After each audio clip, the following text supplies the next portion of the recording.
Okay, I think that we're live. If you can hear me okay, please let me know. Oh, hi, JR. Thanks so much for joining today. Um, this is a big day, and it's really an honor for all of us to get together like this. And um, Terry, hi. Thank you so much for everyone who's able to join live today. Thank you so much for joining with me today on the anniversary of Dr. Wayne Dyer's death. It has been 6 years since he died back in 2015. On this day, August 30th, it is also the anniversary of Louise Hay, who died exactly 2 years after he did. So I just wanted us to get together and commemorate this date, and I didn't want it to just kind of let it pass by. Sharon, thank you for being here from Ontario. And yes, if anyone who's joining us here, let me know where you're joining from. For anyone who's watching the live replay, and you have anything that you want to share, please drop it in the comments. I will read all the comments and respond to as many of them as I can. And I will be putting this video out on, I have a YouTube channel that I made for these videos that we do for the group, so that they're all really easy to find. And I record a high definition version of what we're doing here because sometimes the Facebook Lives get a little blurry or pixelated. So if that's the case, bear with me, but you're probably used to it. So there will be a video on YouTube, and I'll try and share a link of that when it's available, as well as a link. I'll put a link in the comments later for the YouTube channel so you can find all the videos. Leanne, Mel, thank you so much for joining. Oh, Mel is in Australia. What time is it now in Australia? I think you guys are morning, or I think late morning, if I'm guessing right, like the next day. Yeah. I I had Brandon Mangan on the podcast, and he was my first guest from Australia. So doing the math for that was pretty tricky, but thank you everyone for being here. Terry, happy birthday, 62. Wonderful. 10 a.m. Mel, good morning. Good morning. All right, so who am I? Who is this person showing up in the Wayne Dyer Wisdom community? Well, my name is Nadia Delacruz, and I started this group just a few days after Wayne Dyer died 6 years ago. Yeah, it's kind of hard to believe that it's been that long. I've been a longtime fan of Dr. Wayne Dyer. I had the opportunity to see him several times, including most famously a trip to Maui. Got to swim in the ocean with him that time, which was amazing. And so let me tell you about how I discovered Dr. Wayne Dyer. Let's kind of start at the beginning, and I'll just give you a quick recap. So I was just a teenager when I started listening to Dr. Wayne Dyer on PBS, watching him on PBS with my dad. And I honestly can't remember if my dad put that on or if I put it on. I just remember sitting there together, and it was something that we kind of shared. My dad was very soft-spoken isn't the right word, but he wasn't the talker. So when he would say something, there was always this deep wisdom. Like he really had this innate connection to the Tao without having to put words to it. So my dad was a wonderful, great example in my life. He was the same age as Wayne, and unfortunately I lost my father 2 years ago. Many of you have heard me mention that before. It's like the two of them are so intertwined in my heart. And the more time that goes on, the more I realize, Wayne was kind of a father figure to me. I knew that. Again, they were the same age as my dad. But I kind of felt like Wayne was saying all the things that maybe my dad knew and didn't have the words for. So even today, when I listen to Wayne Dyer talk, when I read his books, there's this inspiration that goes really deep for me. So the first book that I read was You'll See It When You Believe It, which happened to be Dr. Wayne Dyer's first spiritual book. As many of you know, he started in psychology. He was a psychology professor at St. John's University in New York. And so his first books were really all about the mind, all about the thinking. Now, he definitely continued that theme through the rest of his life, but he made a shift into spirituality in the late 80s and then into the early 90s. And he decided that he was going to become a spiritual teacher. So he started studying these concepts and taught them to us. So when I read that book, you'll see it when you believe it, it just opened my mind. It was just one aha after another. Tony, thank you for joining us from Connecticut. And I just couldn't get enough. It's like I was a teenager. I don't remember exactly how old, but I was living at home with my parents, and I remember sitting in my bedroom reading this book, and it was just like, it just blew my mind that all of the limits that I felt like we had been trained to believe in, you have to work hard, be really careful in life, like all of these warnings, all these cautions, all these limitations, he just kind of blew them out of the water. And Wayne made me believe that so much more is possible for us. And that if you change the way you look at things, the things you look at change. That when you believe that something is possible for you or impossible for you, you make that true. You make it true. And he led me down this path of spirituality that I have been on ever since, for decades now. And I just ate it up. Like everything that he wrote, everything that he said just really resonated for me. He's been such an inspiration in my life.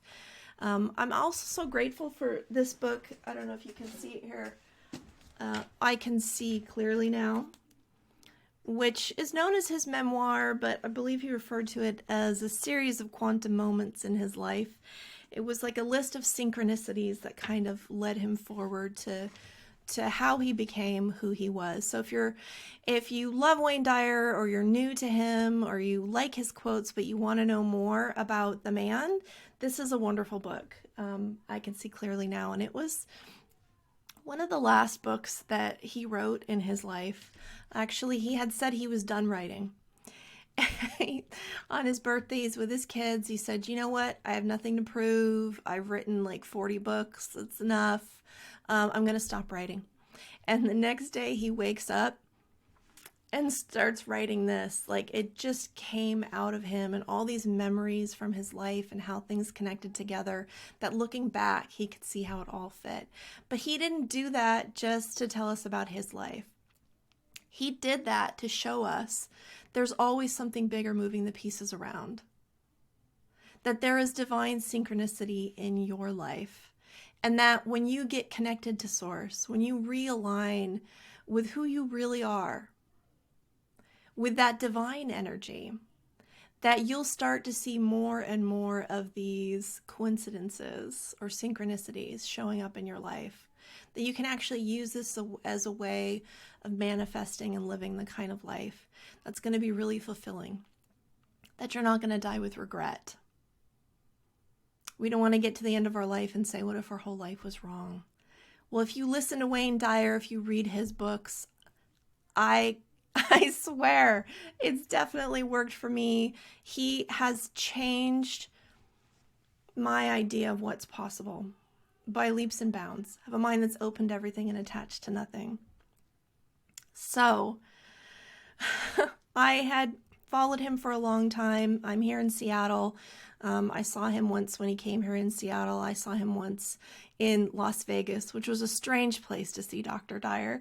There was this kind of paradox of the casino vibe in Dr. Wayne Dyer, but it was beautiful.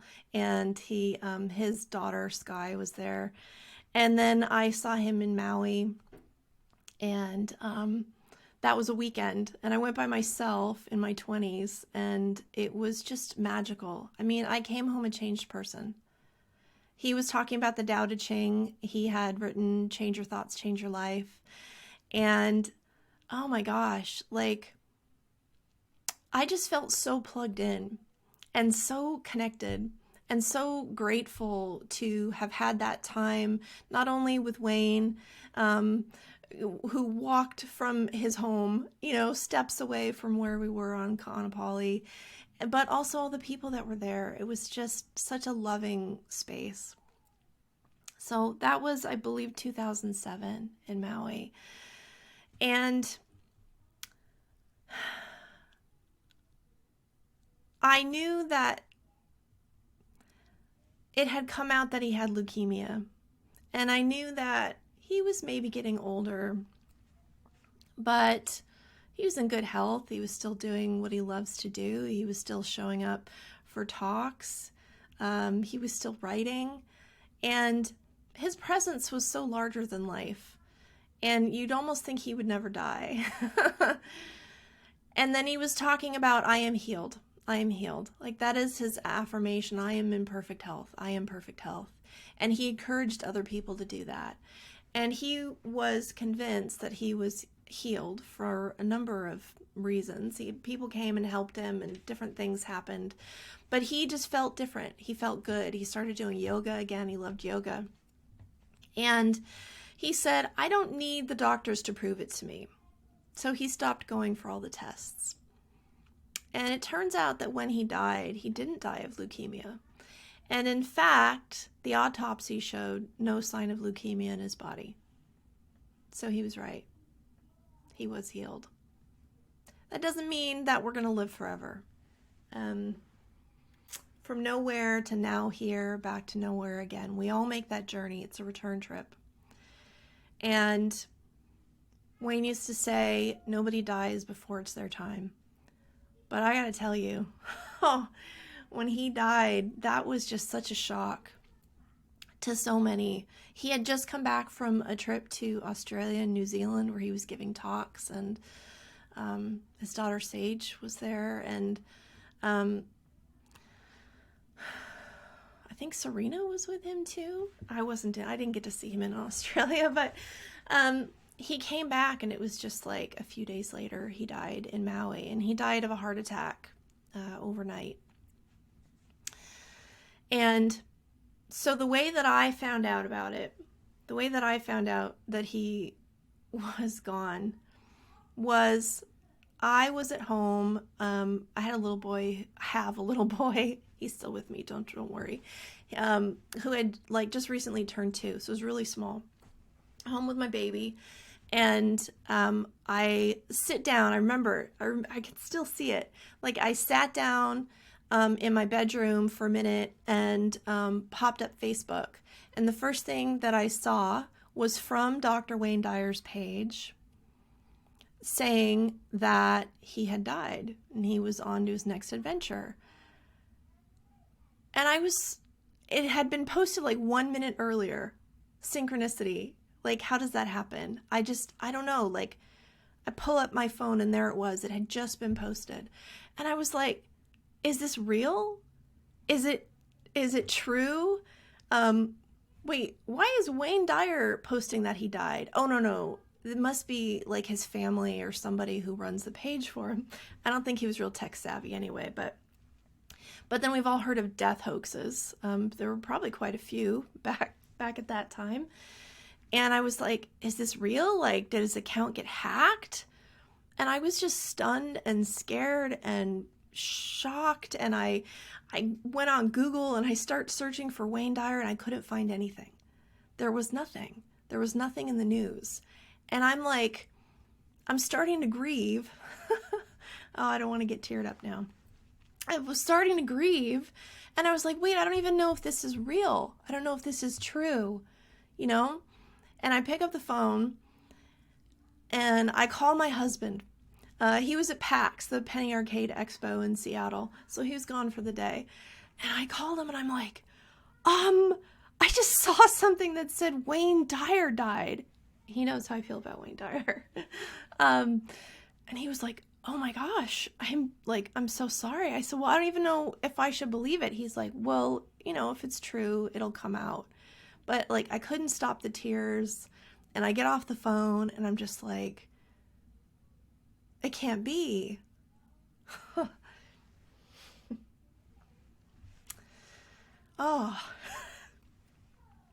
Anybody else feel this, right? Where were you when you found out that Dr. Wayne Dyer died? That's where I was. My little boy is probably like, what's wrong with mom? Yeah, so it wasn't until probably several hours later that day that I looked again, and I found there were some news articles that were coming out that he had indeed died. And I was just heartbroken. Like, he has been such a guiding light in my life and to millions of people. I mean, he was like, the showrunner for Hay House. Like, if you came to a Hay House event and Wayne Dyer was there, like, he was the one who was going to bring it home. I love a lot of the Hay House authors, but Wayne Dyer, he was like, the big daddy of all of them. And everybody loved Wayne Dyer.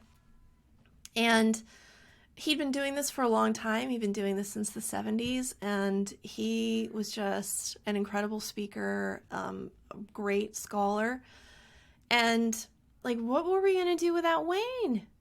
Like, oh my gosh. Like, I felt like he didn't say a lot about current events, but he would say a few things. Like, you'd see things in his blogs, or you'd hear it on his radio show, or he would come on and do an interview on a talk show or something. And there was just this sense of wisdom. He brought this calm, unobtrusive authority. It was so comforting. It was like, oh yes, right. I got you, Wayne. You're right. This is what we can do about that. This is how we can stay connected. We have a choice in this. And there's always been things that happen that are concerning, upsetting, frightening. I mean, let's be honest. There's a lot of things to be afraid of, but it's a choice. And Wayne has gotten me through some of the hardest moments of my life because he brings me back to that center. He brings me back to feeling connected and knowing that I have access to wisdom from within me. Be a no-limit person. So, like many of you, when I was going through a hard time, I'd listen to his talks. And I always felt better. Even when my dad died. Like, there wasn't much that could cut through that pain. But listening to Wayne Dyer, it's like it raises your vibration. That's certainly how it's been for me. So,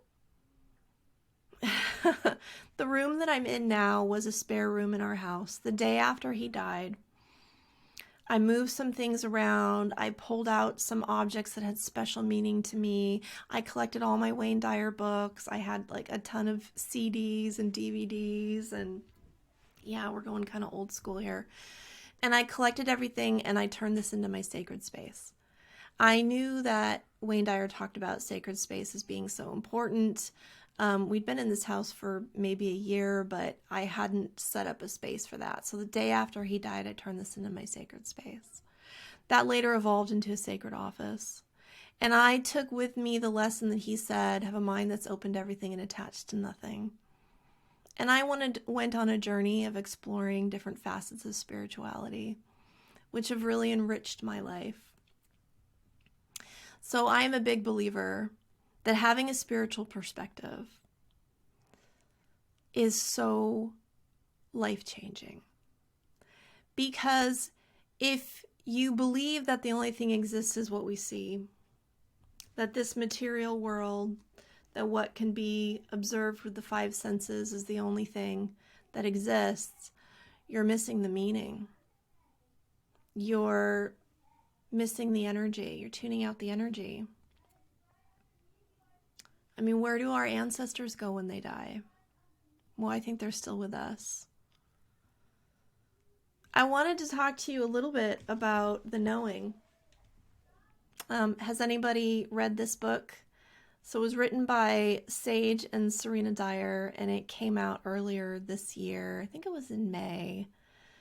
two of his daughters, and it's just a beautiful book that gives so much insight into what happened within their family from the time they found out he was dead, how they found out, and the impact that that had on their lives, and kind of this journey that it sent them on about remembering what they learned from their father, what they already knew.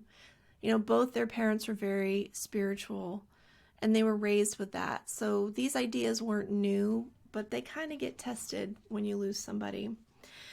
So if you haven't checked it out, I'm really enjoying this book. The Knowing. I'm not all the way through. I kind of like to savor books like this.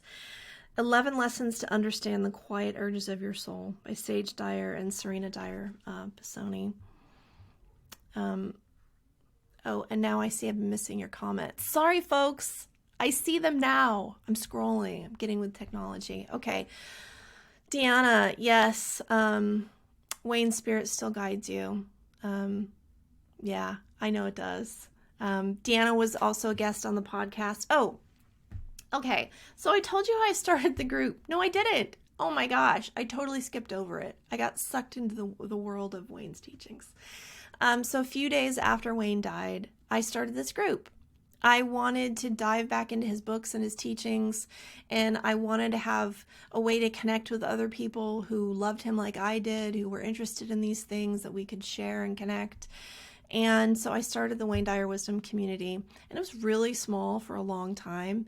And I would, share quotes or whatever, ask people questions. And I had met some people through it was like message boards or something on Hay House, I believe. There was a memorial page when he died, and I remember connecting to some people there. That was really great to find other people that felt like I did. Sharon said she was sitting at her desk looking out at our sanctuary. There's not much better than that, right? That'll really bring you peace. Anthony said he was at a cemetery visiting his dad's gravesite. Wow. And when I was leaving, checked my phone and saw it and did feel it was real. Got out of my car and said a prayer. That's really heartwarming. At a cemetery, too. I love that you say that you just felt it. I think that's really important. I think that's something we can learn from Wayne. Like, especially just seems like like he was on this evolution. He was on this journey of, it just comes back to love. It's almost like the words begin to fail us, that there's this divine love in all of us, and that's the truth of who you are. So I started the group. It was really small at first, and it just started to grow, which kind of want to say wasn't a coincidence, because I was feeling, okay, so I told you, like, I explored a lot of other things in spirituality. I studied with Kyle Gray and Radley Valentine, and I learned card readings. So I have cards here. I went through, a spiritual community here in Seattle and all kinds of stuff. But then I just felt like, you know what? I haven't passed Wayne. Like, Wayne isn't old news for me. Like, he's foundation. Like, it just solidified that for me even more, that, like, when I do a reading for somebody, I'm always quoting Wayne Dyer. It's so applicable. And and so I just had this feeling of the fall of whatever it was, that I wanted to do more with this group. I wanted to connect more. I wanted to, I guess, put more content out there, but it's not really about content. It's about connection. I wanted to dive back into those teachings and really, just squeeze all the nutrition out of it. Like, just, soak it all in and connect with other people at the same time. And then all of a sudden, people started joining the group. And I do not know where they came from.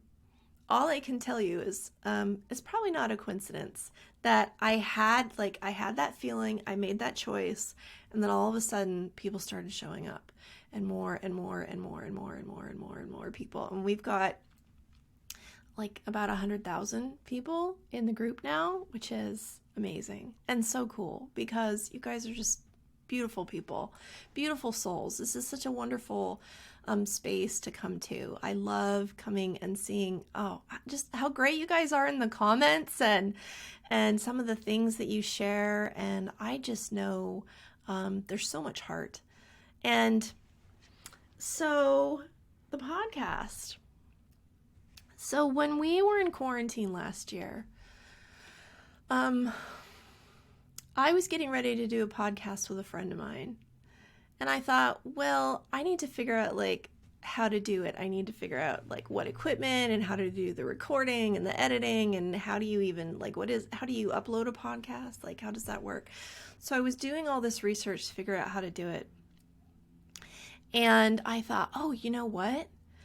I could do some podcasts for the Wayne Dyer Wisdom community and I'll practice that way and I'll learn it. But I just fell in love with with what we were doing. And I thought, you know what? This is where I want to be. And the most exciting thing about the podcast is called Change Your Thoughts, Change Your Life. You can find it on Apple, Spotify. If you go to nadiadelacruz.com, you can get all the links and all the details and everything there. So I love this because I started out by kind of laying some groundwork for Wayne Dyer. I have an episode called Wayne Dyer's Origin Story, which is really how did he become the man that we knew? The speaker, the author, this presence on stage, these things that he taught us that he was learning. Where did some of that come from? So I have Wayne Dyer's Origin Story. My very first episode is actually just kind of giving you some background on me and my connection to Wayne and what happened when I saw him in Maui. And I was doing interviews with people. So I was bringing on people from the group that have these amazing stories to share about overcoming difficulties and how Wayne impacted their life. And, some people that knew him personally. So I encourage you to check that out. It's totally free. I made it for you guys. It's just a labor of love. Somehow I'll figure out how to cover my expenses. But, yes, I do it because I love it. I do it because I love talking to you guys. I love continuing the conversation about spiritual topics and hearing your stories. And so I've kind of taken the summer off to spend more time with my family, but I am planning to continue recording in the fall. So you'll get some new episodes. And sometimes when I do these recordings in the group, I'll drop the audio in as another episode too, so you can listen to it that way, which is a little bit easier sometimes when it runs long. You can listen to it while you're cleaning house or driving or whatever. It's the beauty of a podcast, right? So nadiadelacruz.com. It's called Change Your Thoughts, Change Your Life. I hope you'll check it out. If you're interested in coming on the podcast, drop a comment in here or send me a message. And when I get ready to start scheduling some recordings, I will be in touch. Dyer said he read about it in the news and he was shocked. Yeah, it was really a shock. Leanne said, words are inadequate to express my gratitude for Wayne and his teachings. There's a huge feeling of connection, like a warm shower, as Wayne referred to when you're around an enlightened being. Oh, yeah. Just being in the room with him, he elevated everything. He elevated your consciousness. He raised that energetic vibration and you could feel that. And honestly, I think he was at his best when he was with an audience, when he was with a group. I think that's when he really lit up. That's when he was really plugged in. I'm sure he had moments of humanity like all of us do. But he was just almost glowing, when he would talk. Okay. So one more thing about the knowing. I just wanted to read a little bit on the cover just to give you an idea of what's in here, because we are in the anniversary of Dr. Wayne Dyer's death. And that is really what this book all centers around. So, to millions of readers around the world, Dr. Wayne Dyer was the beloved father of motivation. When he died suddenly in 2015, the sisters were blindsided by grief and felt unprepared to navigate life's challenges and conflicts without his guidance. I mean, if we relied on his guidance, imagine how his kids felt. The experience launched them on an adventure from loss to understanding as they came to realize and understand their father's teachings with a new urgency, intimacy, and power as they applied them to their lives. As their journey unfolded, they realized their father's wisdom, the knowing, was embedded in their DNA, as it is for all of us. We didn't discover the knowing, write the authors. We simply returned to it. Here's the daughters, if you can see that. Serena and Sage. Such a beautiful family.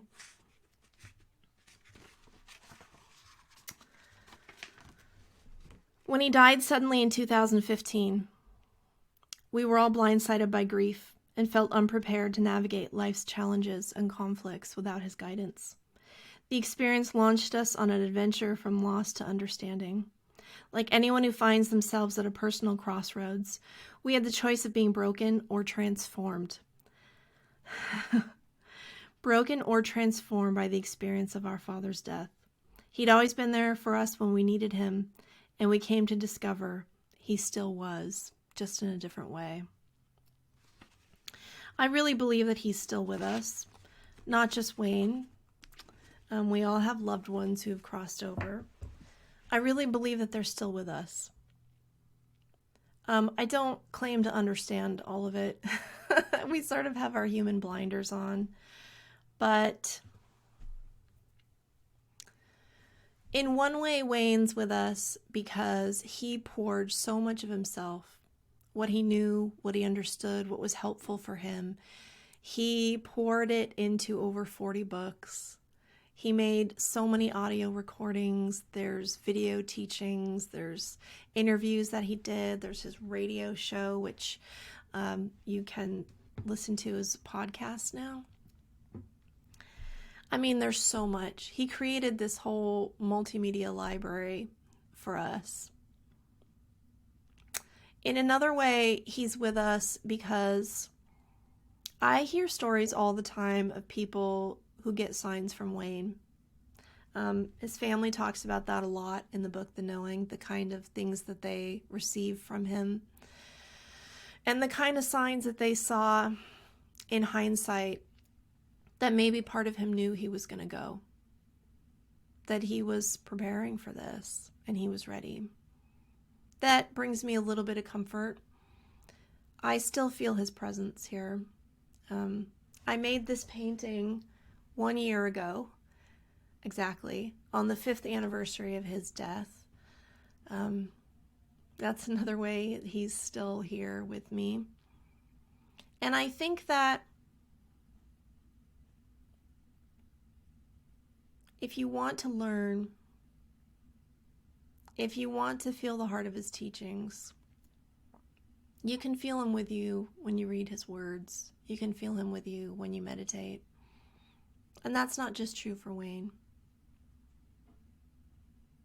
We are all spirit. We're all one. We're all connected. Speak to me as if I'm in the next room.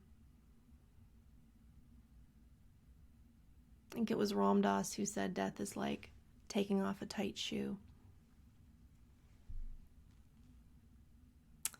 So, we are spiritual beings having a human experience. Dyer said, I can't believe it's been 6 years. Yeah, I know. And so much has happened in 6 years. I have 2 kids now. And what a year it's been. Actually, years. Years. How are you all doing? How are you doing? You can be honest with me. It's okay if you're having a hard time. Even Wayne, even Dr. Dyer went through hard times. But then we come back to these ideas, to these knowings, to these teachings, to the ancient wisdom that survived for thousands of years. Because it's true. And I think that spiritual perspective, that knowing that there's more than meets the eye, is what can fuel us. And in these times where I don't even know how to sum up what's been going on. Global pandemic, right? And at first there's just kind of a lot of confusion and like, why is everything closing down? Can they even do that? And then like it got serious and people were like, oh, okay, we got to do what we got to do. And it felt like choices were being taken away from us. And it felt like maybe death is closing in. But the thing is, we're all going to die. Wayne wasn't afraid of death. I don't think my father was afraid of death either. He knew he was going back to his family. We've got more people on that side than we do on this. If you focus on fear, you're gonna feel terrible. And Wayne used to say, I want to feel good. And that good and God are synonymous. So if you want to feel good, you want to feel God, you want to connect to your source. So we always have a choice. We always have a choice. You may think, oh gosh, if you're having quarantines again, if restrictions are going on, like, I can't believe this is still going on. You might be waiting for permission to get back to life, to resume life, for things to go back to normal, but I don't think we have to wait for that. I think there's lessons and benefits and blessings in every hardship.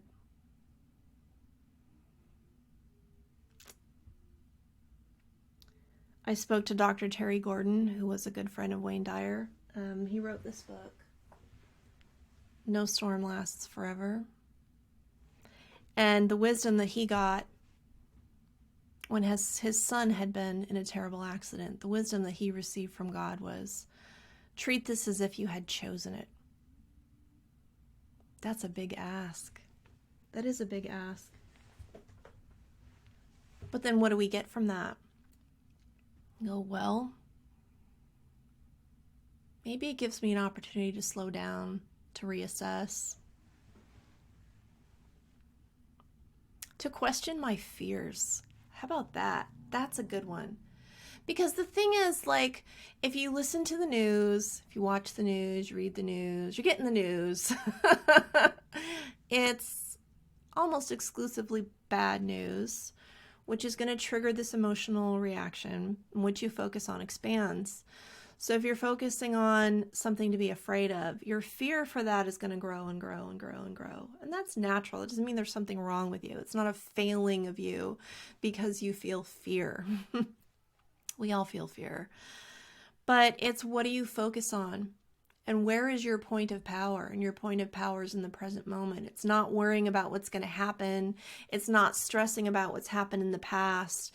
It's not getting mad about what other people are doing or aren't doing. It's about going, okay, what do I want? And what are my choices in this? Because you always have a choice. He used to say, you can, if you come up against something you don't like or you don't want, you can change the circumstances or you can change the way you feel about it. And there can be a dramatic shift. If you're in a global pandemic and you get in a situation of quarantine, you could be bouncing around in your house in a total state of panic and, catastrophe thinking. And, it is what it is. But it doesn't have to be that way. You can make the choice to go, okay, wait a minute. This isn't how I want to feel. Where are my choices? And I think the biggest thing that you have a choice over is how you look at things. Change the way you look at things, and the things you look at change. What you focus on expands. Think about what you do want. Maybe there's a million things you can't do, but I bet there's at least 10 things you can. That's good practice, right? Because you never know what's going to happen in life. I don't pretend to have control over life. I believe in manifestation, but it's about what you're in alignment with. And I don't think that we're in control of life. I think that we are active participants in life. We are co-creators in life. And that how we see ourselves is so important. What's your place in all this? What's your power in this? What do you deserve? What do you want? Ask yourself those questions. Give yourself permission to ask yourself those questions. So if you think about what you do want, I guarantee you there's things that you can do right now in this moment to feel better. You're only a thought away from peace. Even in this, what better training ground could we come up with if we had chosen this? If we had chosen this, which is the exercise. This is the perfect training ground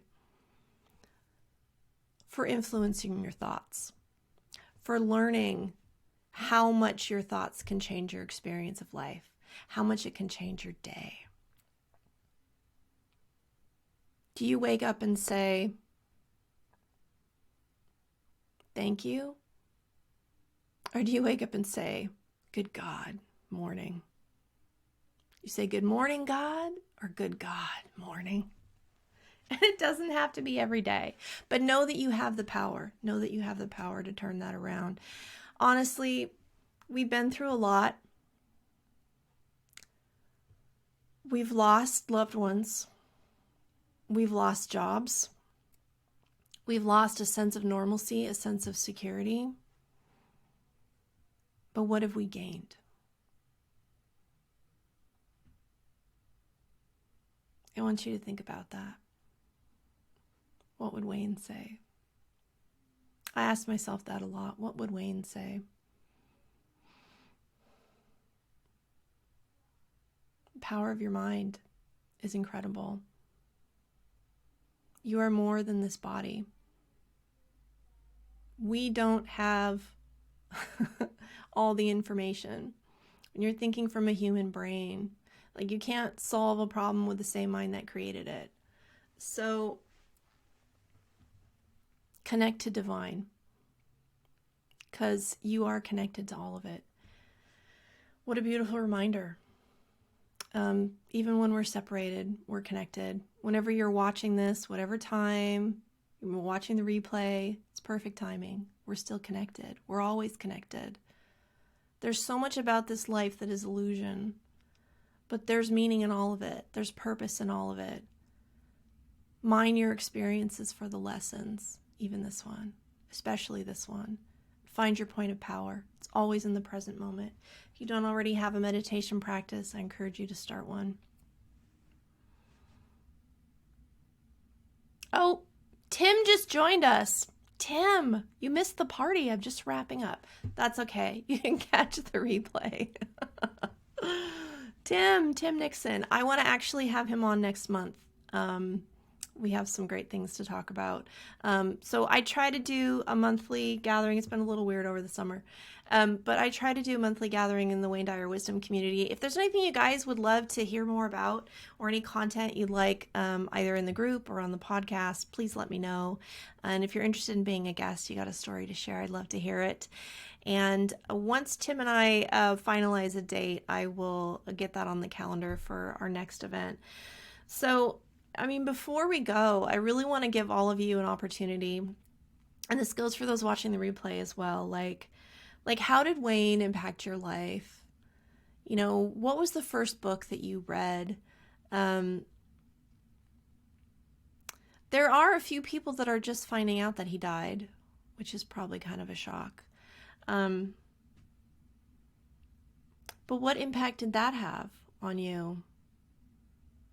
And for me, I guess it felt like it's up to us now. And I know that's what he wanted to teach us. That what he had, we all have. That what he did, we all can do. And everything we need to know, even in these crazy times, he put it in those books for us. You can do this. He said the job of a parent is to make leaning unnecessary. And he was like a dad to so many of us. And he didn't want us to lean on him. He wanted us to know we can stand on our own 2 feet.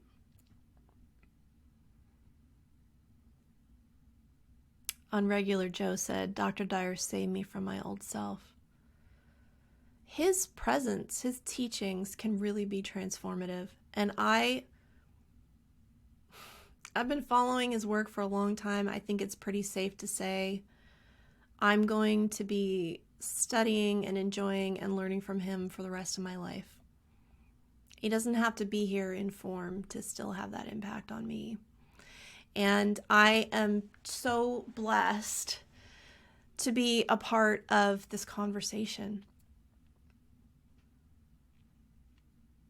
to keep his teachings circulating, to keep it in the conversation, because I think we need this. We need this reminder. It's like going to the gym, you know?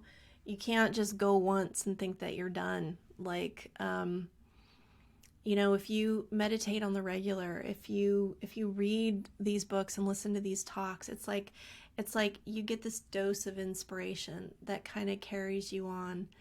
And then it's easy to get sort of distracted by the muck and the details of life and sort of feel like a victim to life. And you come back to one of Dr. Dyer's books and you're like, oh, right, I got it.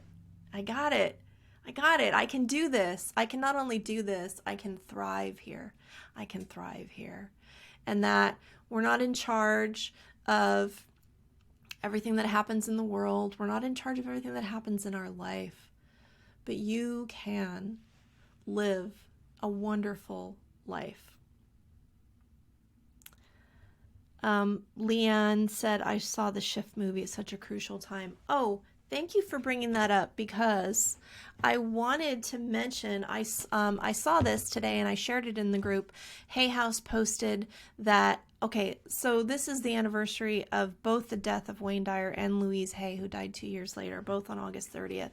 And Hay House is making available the movies that they did for and with both of them for just a few days, I think until September 4th.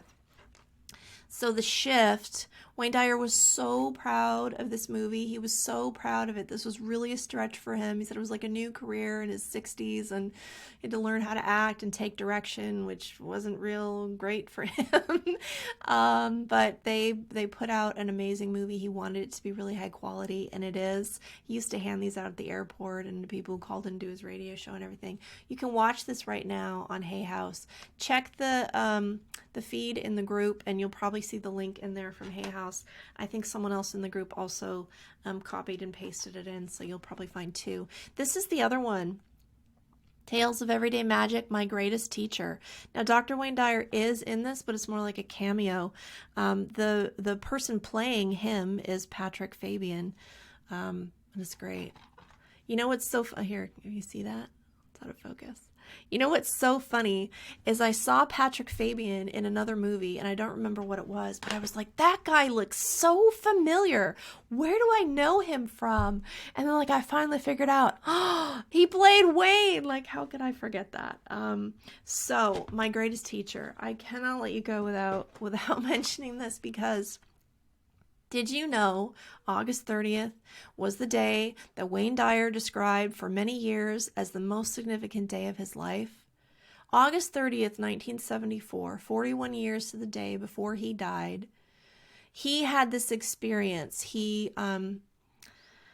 His father abandoned the family when he was very young, and he was raised in an orphanage, and his mother eventually got the family back together, but he never knew his dad, and he had rage. He would wake up with in a sweat with these nightmares, or he would meet his dad in a bar and they'd start fist fighting, and he carried this anger for a long time, and his life before wasn't what it was, what we saw of him. And he ended up at his father's grave and ended up forgiving him. So this movie is that story. I do talk about it in one of the podcast episodes called Wayne Dyer's Father. So check that out if you want to listen to that, NadiaDelacruz.com. And this one, My Greatest Teacher, it is well done. And there was just these amazing synchronicities that came together for him to end up at his father's grave. And he came there with such anger. But somehow this grace came over him and this forgiveness. And he forgave his father, and it changed everything in his life. He came back from that, and he wrote Your Erroneous Zones in 2 weeks. I mean, that was his first big book. That was his first book for the public. He had done some textbooks, but yeah, I mean, his whole life changed. The trajectory of his whole life changed when that happened. That's his story of the power of forgiveness. And for him to die on that day is no coincidence. And it just adds to the significance of that day. It's almost like he was saying, this is so important. Don't carry hatred for anyone. There are no justified resentments. You're only hurting yourself. So Hay House has both of those. I think until September. Oh, there we go. Until September 4th. The Shift and My Greatest Teacher. All right. Anybody else have any questions or anything they want to share before we go? I want to thank you all for spending this time with me and for coming in. I've really felt the energy leading up to this day and the presence of Dr. Wayne Dyer and just the love that I have in my heart for him and the impact he's had on me and so many. And it's really an honor to join with so many people who are on this path. Wherever you are in your path, thank you for being here. Yes. Thank you. Thank you. All right. Well, I will be back next month. Planning to have Tim Nixon join me. And I'll get that on the calendar. Check out the podcast, Change Your Thoughts, Change Your Life, NadiaDelacruz.com. I will pop a link for the YouTube channel where I'll put the HD version of this video when I, edit it, upload it, do all the bells and whistles. Terry, thank you. Thank you for being here. Yes, take care of yourself. Take care of each other. These aren't hard times. These are interesting times. It's all about your perspective. Mel, thank you. I will read all the comments if there's anything you guys want to add later, or anyone from the replay. Anthony, thank you. And I will see you next month. Love to you all. Bye-bye.